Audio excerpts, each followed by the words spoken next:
और एक नज्म जो शायद बच्चों को ज़्यादा अच्छी न लगे, मोबाइल फ़ोन। किताबों से ही दिल लगाना है बच्चों, किताबों से ही दिल लगाना है बच्चों, मोबाइल से खुद को बचाना है बच्चों। जो बच्चे मोबाइल के ज़ेरे असर हैं, मोबाइल के ज़ेरे असर का मतलब है मोबाइल में हर वक्त घुसना।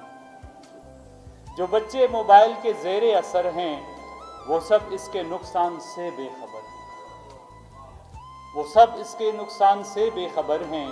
मोबाइल से जो वक्त ज़ाया करोगे, मोबाइल से जो वक्त ज़ाया करोगे तो कैसे पढ़ाई में आगे बढ़ोगे। मोबाइल से जो वक्त ज़ाया करोगे तो कैसे पढ़ाई में आगे बढ़ोगे। ये आँखों का दुश्मन, ये सेहत का दुश्मन, ये आँखों का दुश्मन, ये सेहत का दुश्मन, मोबाइल पढ़ाई की नेमत का दुश्मन। मोबाइल के लम्हे पढ़ाई को दोगे तो दुनिया में आगे मुसलसल बढ़ोगे। मोबाइल के लम्हे पढ़ाई को दोगे तो दुनिया में आगे मुसलसल बढ़ोगे।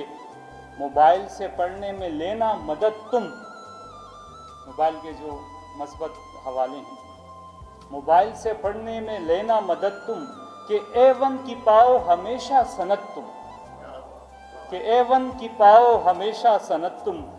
जो बच्चे नसीहत समझते नहीं हैं, जो बच्चे नसीहत समझते नहीं हैं, किताबों की ताकत समझते नहीं हैं। जो बच्चे नसीहत समझते नहीं हैं, किताबों की ताकत समझते नहीं हैं। और आखिरी शेर बड़ा ख़तरनाक है, बल्कि आखिरी तीर है। नतीजे के दिन वो परेशान होंगे, नतीजे के दिन वो परेशान होंगे, वो अपने किए पर पशेमान होंगे। बहुत शुक्रिया।